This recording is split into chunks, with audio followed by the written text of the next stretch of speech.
Euzu billahi mineşşeytanirracim. Bismillahirrahmanirrahim. Elhamdülillahi rabbil alamin. Vel akibetu lil muttaqin ve la udvana illa alel zalimin. Ves salatu vesselamu ala nebiyyina Muhammedin ve ala alihi ve sahbihi ve tabi'in. Rabbi şrah li sadri ve yessir li emri ve hlul uqdeten min lisani yefqahu qawli amma ba'd. Deməli biz Peyğəmbər sallallahu aleyhi və səlləmin Taifdən geri gəldiyindən, sonra Mirac hadisəsindən danışdıq.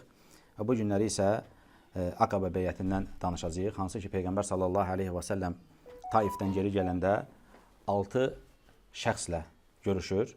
Və həmin o 6 şəxs Peyğəmbər sallallahu aleyhi və səlləmlə danışdıqdan sonra o 6 Mədinəli aleyhissalatu və sələmə iman gətirirlər. Və onlar aleyhissalatu və sələmə iman etdikdən sonra Mədinəyə geri qayıdırlar. Və bu hadisədən bir il keçdikdən sonra Peyğəmbər sallallahu aleyhi və səlləm hansı ki qəbilələrə gedib, onlar onu rədd ediblər, qəbul etməyiblər. Bir ildən sonra həmin o 6 nəfər geri Peyğəmbər sallallahu aleyhi və səlləmin yanına 12 nəfər olaraq gəlirlər. Və yenə Peyğəmbər sallallahu aleyhi və səlləm həmin o 12 nəfərdən onu Xəzrəc qəbiləsi olur, ikisi isə Avs qəbiləsi olur. Siyər kitablarında niyə bu qəbilələr qeyd olunub? İnşallah ondan danışacağıq. Aleyhissalatu vesselam həmin bu 12 şəxsdən beyyət alır. Beyyəti də o üzərə olur ki, həmin beyyətin şərtləri bunlar idi ki, 1. Allah azza və cəllə şərik qoşmamaq, yəni tövhid. 2. Zina etməmək, oğurluq etməmək, yalan yerə şahidlik etməmək, uşaqları öldürməmək və qadınların da başqa birisindən uşaq dünyaya gətirib başqa birisinə izafə etməməsi. Çünki o toplumda bu yayğın bir şeydir. Adam birisi zina eləyirdi və sonra gəlib deyirdi ki, bu uşaq filan kəsdəndir. Və sonra həmin bu 12 nəfər geri öz bəldələrinə, yəni Mədinəyə qayıdırlar. Həmin bu Aqaba beyəti artıq Mədinənin təməlləri idi. Ona görə Kəb radiyallahu anhu deyir ki, insanlar daha çox deyir, Bədirdən, Uhuddan danışırlar deyir. Fəqət deyir, həmin bu beyət ki var, çox mühüm beyət idi deyir. Çünki hicrətin əvvəli mühüm olan və hansı ki o artıq hicrət ediləcək il olduğuna görə, yəni bir il sonra artıq hicrət baş tutur. Bu çox mühüm idi deyir bizim yanımızda. Və o hicrətin əvvəli mühüm olan işlərin başı idi. Artıq Mədinədə İslam dövləti qurulacaq. O Mədinədə qurulacaq olan İslam dövlətin əvvəli, başı çox mühüm idi deyir bizim üçün. Və Peyğəmbər sallallahu aleyhi və səlləm həmin o 12 nəfərlə bərabər Musab ibn Umeyri göndərir. Bəs burada sual verilə bilər ki, niyə məhz Musab bin Umeyr? Yəni Peyğəmbər sallallahu aleyhi və səlləmin yanında başqa sahabələr var. Hansı ki, ondan daha öncə iman gətiriblər, yaşları daha böyükdür, təcrübələri daha böyükdür. Elm əhli deyir ki, bunun bir neçə səbəbi ola bilər. 1. Onun gənc olması. 2. Onun evli olmaması, yəni subay olması, geridə onu narahat edəcək, geridə onu düşündürəcək məsələlərin olmaması. 3. Onun yazı pozu bilməsi. Yəni Musab radiyallahu anhu yazı pozu bilən birisi idi və elə bir yerə getdiyi zaman da daha yazı pozu bilən, daha olğunlaşmış, yəni bu barədə insanları tanıya biləcək olan bir kimsəni nə etdi? Allah Resulü sallallahu aleyhi və səlləm onu göndərmək üçün daha münasib olduğunu düşündü və onu göndərdi. Burada əslində bir fayda var. Fayda nədir? Digər sahabələrin heç birisi Peyğəmbər sallallahu aleyhi və səlləmə şikayət etmirlər ki, ey Allahın Resulü, nəyə görə Musab gedir? Bu cür önəmli bir məsələdir. Niyə Abu Bakır getmir? Niyə mən getmirəm? Niyə filan kəs getmir? Sahabənin arasında belə bir ixtilaf yoxdur. Əgər Peyğəmbər sallallahu aleyhi və səlləm Musabın getməsini uyğun görübsə, nə edir? Digər sahabələr buna tabeçilik göstərir. Səbəb nədir tabeçilik göstərməyə? Kim deyə bilər? Səbəb nədir? İxlas.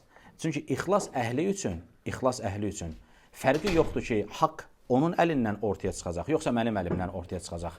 Yəni onların yanında belə bir şey yoxdur. Məsələn, bu günləri çox şahid olur da, məsələn, hansısa bir tədbir var, hansısa bir iş var, hansısa bir dəvət çalışması var. Uzun illərdir sənin yanında olan bir qardaşa nəsə görəv verməyəndə ki, qardaş bunu sən elə, onun xətrinə dəydiyinin fərqinə varırsan, düzdür? Baxırsan ki, heç əlaqəsiz olan bir adama görəv vermirsən, heç əlaqəsiz olan bir adama bir iş tapşırmısan, ona da demirsən ki, sən də müsəlmanların çay işini gör, sən də müsəlmanların uşaqlarına bax, uşaqlarına hizmət göstər. Baxırsan ki, nəfsinə ağır gəlir. Nəyin göstəricəsidir? İxlasın zədəli olmağının göstəricəsidir. İxlas əhlinin göstərdiyi şey nədir? Tavır nədir? Onu önə də qoysan öndədir. arxaya qoysan da arxadadır, ortada da olsa ortadadır. Yəni nə iş verirsənsə ver, mənə mi verdin eyvallah, başqasına mı verdin eyvallahı var. Niyə? Çünki adamın belə bir dərdi, belə bir düşüncəsi yoxdur ki, haqq və yaxud da Allahın dininə yardım mənim əlimdə olsun. Əgər uyğundursa onun əlindən çıxacaq, uyğun deyilsə onun əlindən çıxacaq, uyğun deyilsə o birisinin əlindən çıxacaq. Yəni sahabənin arasında belə bir ixtilaf yaşanmır, sahabənin arasında belə bir problem yaşanmır ki, niyə görə Musab gedir Mədinə kimi, yəni İslam dövlətinin təməlləri atılacaq. Abu Bakır getmir, Ömər getmir, Əli getmir, Həmzə getmir, Osman. Yəni bu cür kişilər var, hansılar ki, yaşları böyükdür, təcrübələri böyükdür. Bunlar getmir. Musab kimi gənc bir sahabə gedir Mədinədə qurulacaq olan İslam dövlətinin təməllərini atmağa və bu sahabədə heç bir problem təşkil etmir. Sahabəni narahat etmir. Düşünülür ki, uyğun olan odursa, uyğun olan odur. İxlas əhlinin göstərdiyi şey budur. İxlas əhli tavır göstərəndə bu şeylərə qarşı etməsi gerəkən şey sahabənin etdiyi tavır etməkdir. Yəni uyğun olan nədirsə onu etmək. Amma bir insana görəv verilmədiyi zaman, bir insana yaxındır deyə və yaxud da uzun illərdir səninlə bərabərdir deyə görəv vermədiyin zaman inciyirsə, küsürsə, burada ixlasa bir xərər var. İxlas əhli onu çay işinə də qoysan oradadır, öndə qoysan da oradadır, qadınların işi ilə ilgilən desən də oradadır, balaca uşaqlara bax desən də oradadır. Yəni onun üçün heç bir fərqi yoxdur. Önəmli olan ixlas əhlinin etdiyi şey nədir? Önəmli olan sonucdur. Sonuc kimin əli ilə gözəl olacaqsa, o sonuca odaqlanmaq, ortada olan işlərə isə odaqlanmamaq və tabeçilik göstərməkdir. Və Musab radiyallahu anhu gedir ora dəvətə başlayır. Dəvətə başladığı zaman Musab radiyallahu anhuya gəlirlər, deyirlər ki, əgər gəncliyindən bezməmsənsə, hələ də yaşamaq istəyirsənsə, buranı tərk et. Yəni biz sənə burada bizim gənclərin başını qarışdırmağa izin verməyəcəyik. Musab radiyallahu anhu deyir ki, vallahi deyir, siz sözdən anlayan insanlara oxşuyursunuz. Yəni sizi aldatmaq elə də asan deyil. Yəni siz sözdən anlayan insanlarsınız. Gəlin deyir, əyləşin, biz sizinlə söhbət edək. Əgər dediklərimizə haqq verəcək olsanız, nə gözəl, verəcək olmasanız, bizə haqq verməsəz, o zaman biz sizin dediyinizi eləyəcəyik və buranı tərk eləyəcəyik. Tam adam oturacağı əsnada, Musab dəvətə başlayacağı əsnada deyir ki, vallahidir, onun üzündən iman edəcəyini anlamışdım, deyir. Onun üzündən iman edəcəyini anlamışdım. Elm əhli deyir ki, diqqət edin, burada Musabın bir hikməti var. Nə idi o? İlk öncə insanı övdü. İnsanı təriflədi. Bu gün də elədi. Məsələn, bir insana deyəndə ki, vallahi dayı, sən elə-belə bir insana bənzəmirsən, sən dünya görmüş adamsan, sən belə adamsan, artıq səni dinləməyə başlayır. Amma sən bir insanı küsümsəməyə başlasan, amma sən bir insanı, onun səni çəkmiş olduğu davaya odaqlansan, sənə deyir, buranı tərk et. Mən tərk etməyəcəm buranı, dəvət elədim. Yox. Musab neynədir? Dedi, sən xeyirli insana bənzəyirsən, sözdən anlayan insana bənzəyirsən. Yəni, sən elə bir səfih adam deyirsən ki, mən səni danışım, səni aldada bilim. O da deyir ki, əgər indi belə bir şey var da, bu sözdən sonra adam desə ki, yox, danışmıram səndən, deməli, burada nə ortaya çıxır? Yəni, mən bu adamla danışmasam, deməli, onun mənə izafə etmiş olduğu söz doğrudur. Mən onunla oturub söhbət etməyə qadir deyiləm, o mənim başımı yeməyə qadirdir. Və ona da deyir ki, insaflı söz dedin. Yəni, qarşı tərəf deyir ki, Musaba, sən insaflı söz dedin və oturur söhbət edir və o söhbətin arxasınca da iman gətirirlər. Eyni hadisə başqa birisi ilə də olur. Yenə Musab radiyallahu anhu heç metodunu dəyişmir. Siz sözdən anlayan insanlara bənzirsiniz. Gəlin oturaq sizinlə söhbət edir və Musab radiyallahu anhu bu şəkildə dəvətinə davam edir. Elm əhli deyir ki, burada çıxarılan faydalardan deyirlər ki, insanları üzündən tanımaq, dəvət həyatında insanları dəvət eləyərkən insanların üzündən onları oxumaq Allah azza və cəllənin insana bəxş etmiş olduğu böyük bir nemətdir. Həmçinin insanlığın gərəyidir. Məsələn, misal verəcək olsaq, bir insanla zarafat edirsən, düzdür? Üzdən anlamaq nə deməkdir?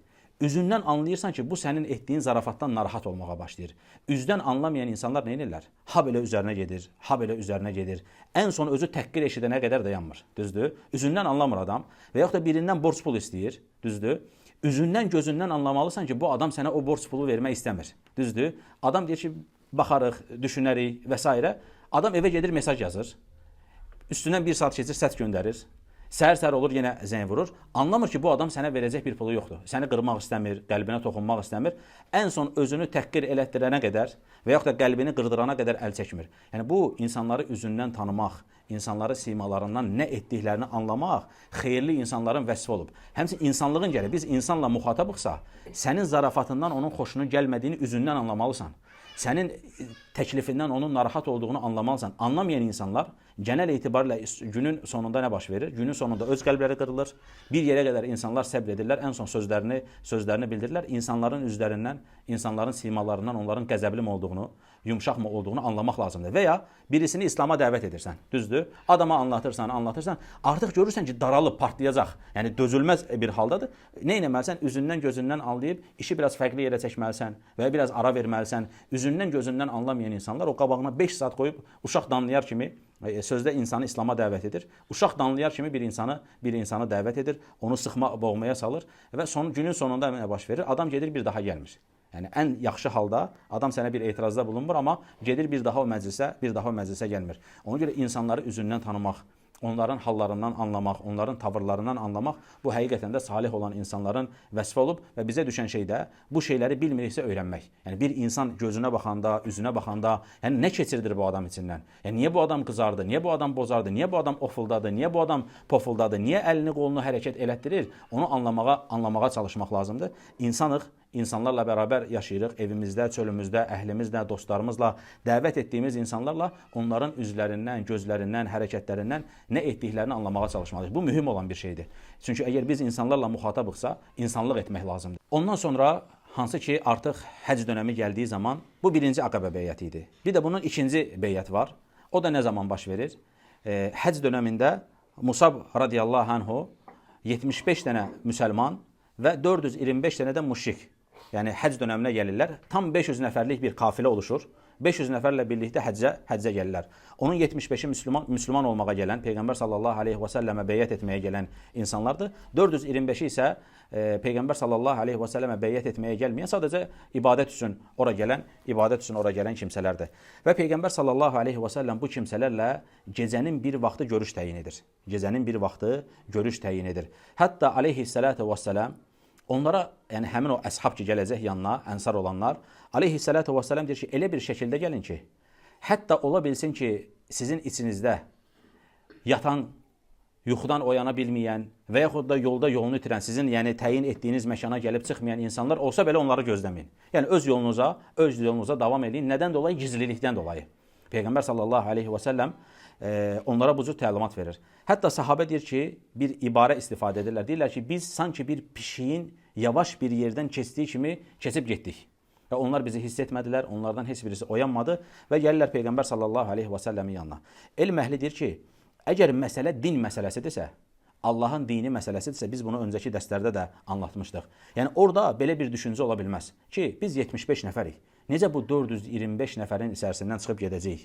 Allahın Rəsuluna beyyət eləyəcəyik, heç kimin də xəbəri olmayacaq. Bizim istifadə elədiyimiz tabir nədir? Onsuz da biləcəklər də.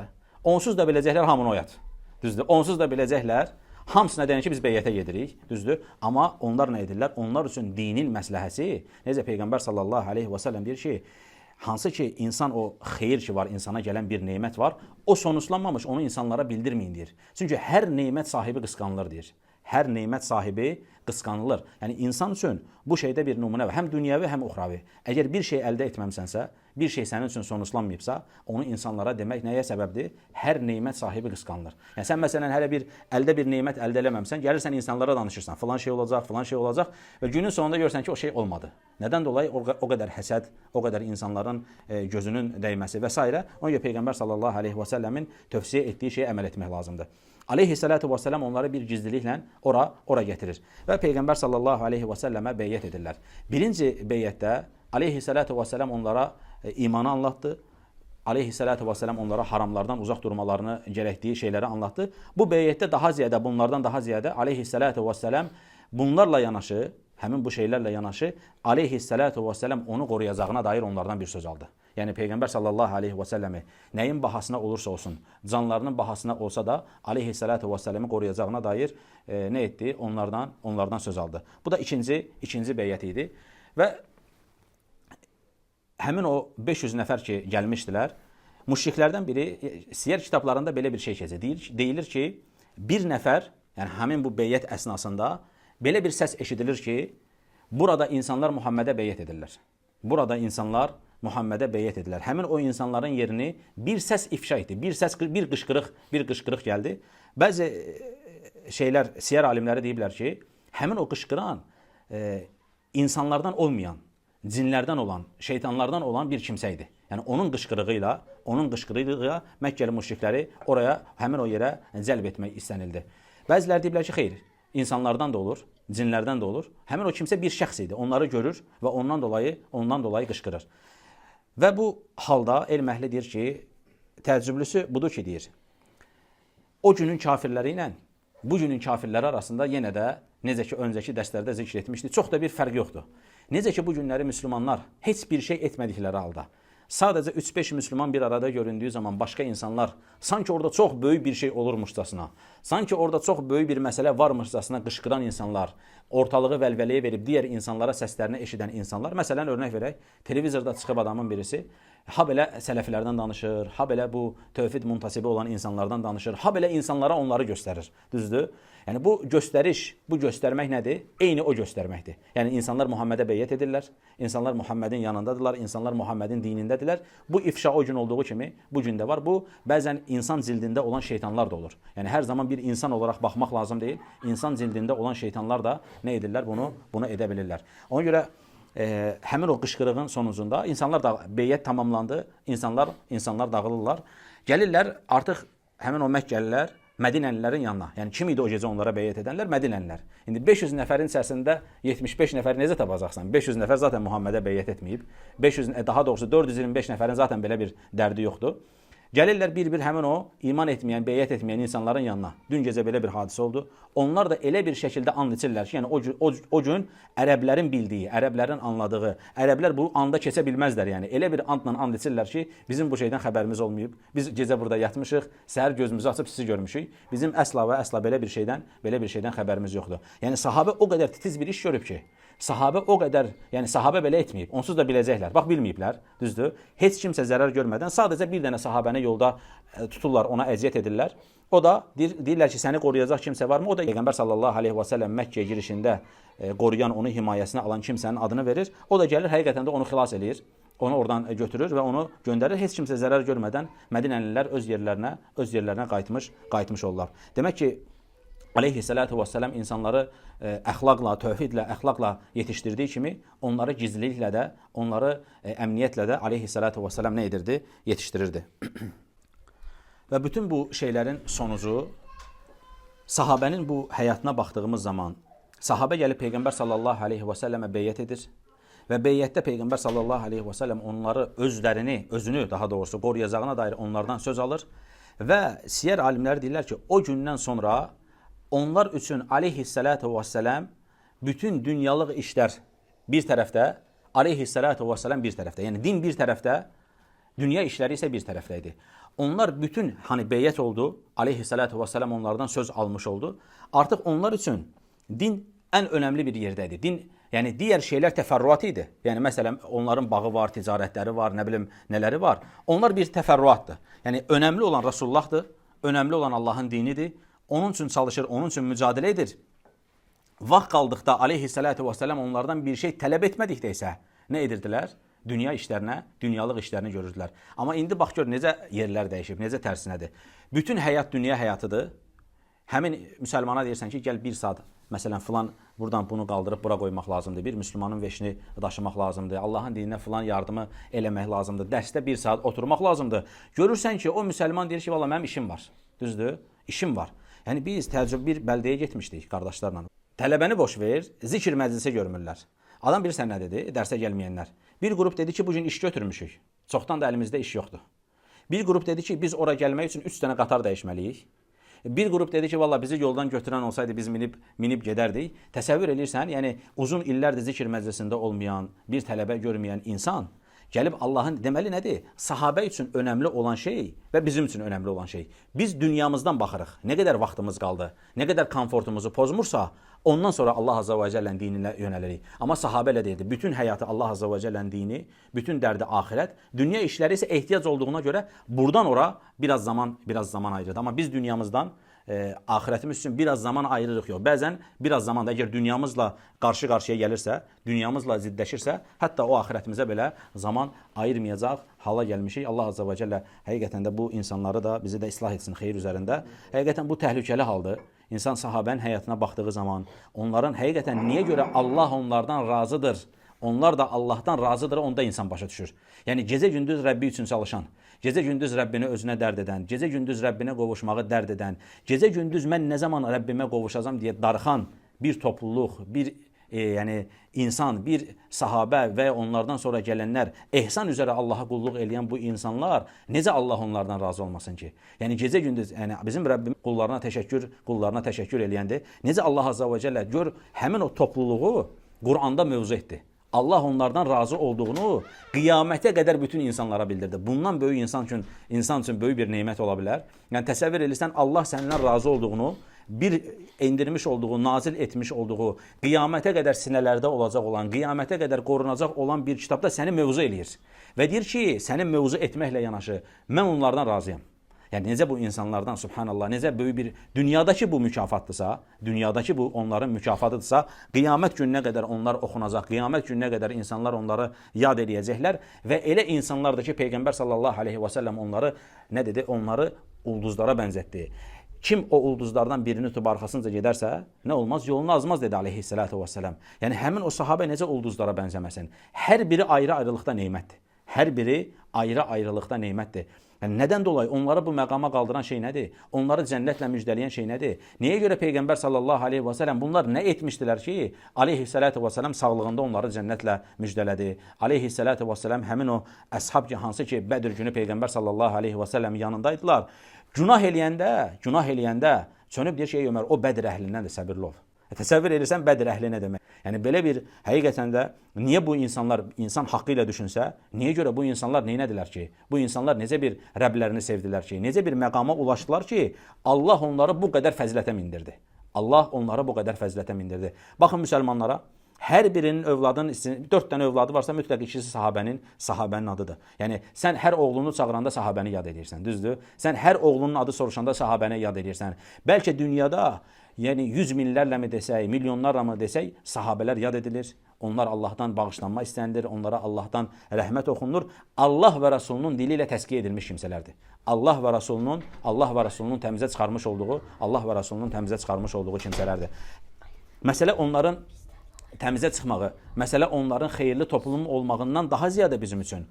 Onlar nə etdilər ki, bu hala gəldilər, onu incələmək, ona baxmaq lazımdır və ən azından gücümüz yetdiyi qədər bir sahabəni özümüzə, yəni bizim həyatımıza uyğun olan, yəni hər sahabə fərqli idi, düzdür? Hamısı eyni dərəcədə deyildi, hamısı eyni şəkildə deyildi, hamısının imanı eyni şəkildə deyildi. Mənə daha uyğun olan, mənim yəni yaradılışıma daha uyğun olan sahabə hansıdırsa, onu özümə təyin edib, onun həyatına baxıb, özümə ona oxşatmağa çalışıb, onun yaşadığı kimi bir həyat yaşamağa, necə oldu ki, Allah ondan razı oldu. Məsələn, Peyğəmbər sallallahu aleyhi və səlləmin övdüyü, Allah səndən razıdır. Həqiqətən deyir, Allah mənim ismimi zikr etdi, sahabə deyir. Yəni, oturur, hönkür-hönkür ağlayır.